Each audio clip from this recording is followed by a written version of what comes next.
Welcome back. It's simple arithmetic.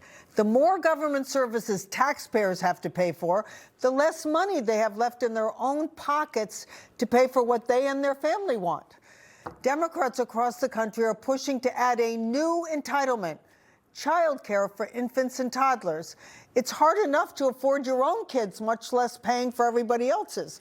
When Zohran Mamdani was sworn in as the new mayor of New York City, he repeated a promise that helped him get elected. Quote, "The cost of childcare will no longer discourage young adults from starting a family because we will deliver universal childcare." And Connecticut, next door, is moving fast to make childcare the next entitlement. To discuss what this means for the size and cost of government and for taxpayers is our own guest, Connecticut State Senator Rob Sampson. Welcome, Senator Sampson. Good morning, Betsy. So good to have you. So, Senator Sampson, Democrats in Congress are also pushing legislation, federal legislation called the Child Care for Working Families Act, which would provide vouchers for child care and cap what a family has to pay at 7% of their income. Your thoughts on this overall national trend to make taking care of your toddlers and infants the government's job? Right. Well, I think you said it perfectly well right out of the gate. It's simple arithmetic. The fact of the matter is that people across the country are struggling as far as their money in their pocket to be able to afford their bills. Connecticut, my home state, is one of the most unaffordable in the entire country. We have maybe the third highest taxes in the country, the third highest electric bit rates. I mean, it's just piling on all of the time. And it's not the time for the government to come along and create another huge entitlement that is going to come out of taxpayers' pockets. You know, the Democrats they're not stupid. I mean, I hate to put it in those terms, but, they know what they're doing. They want to expand the size and scope of government. This is where they live. And this is just another method for them to have more power and control over the daily lives of the citizens of our great country.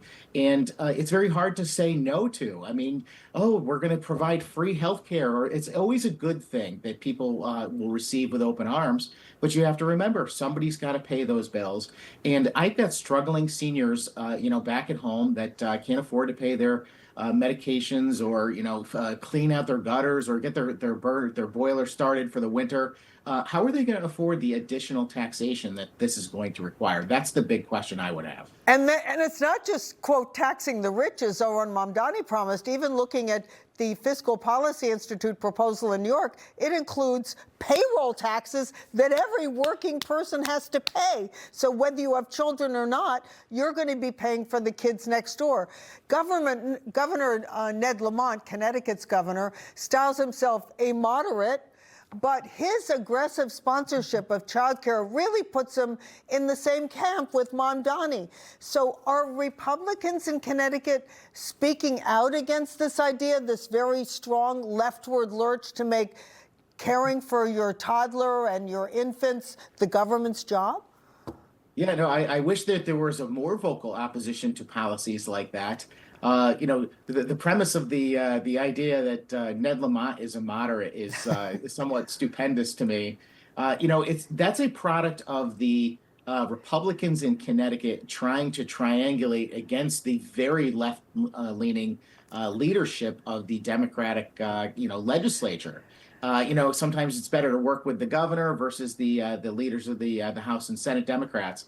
But at the end of the day, Governor Lamont has been in office for 8 years.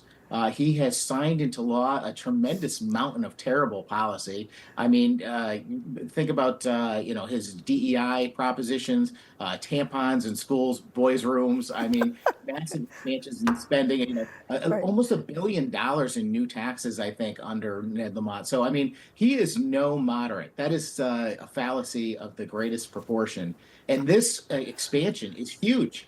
I want to get to the fraud issue here, too. I looked at the program carefully, and it says that if you have a relative, a grandmother lives down the street and comes to babysit your kids, you can apply to have the state of Connecticut pay for that. How do you prevent fraud. As I pointed out earlier, when New York State tried something like that, care in the home, 655,000 New Yorkers claimed to be home care attendants, making it the biggest occupation in New York's history. It was obviously fraud. So what are you going to do in Connecticut to prevent that kind of fraud?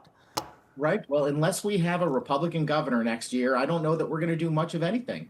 The amount of corruption that the Senate Republicans have unveiled in this administration just in the last year is staggering. You know, we had a president of the Connecticut university system, a guy who makes over $400,000 a year, by the way. He got caught, abusing his expense card. And this led to a whole series of other exposés and corruption. We held a press conference a couple of months ago that we unraveled mountains and mountains of earmarks that go to companies that don't even exist, that you can't even track down.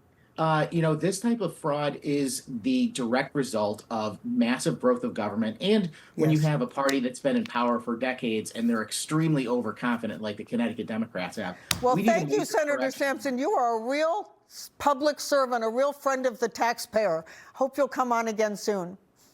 Thank you so much for having me.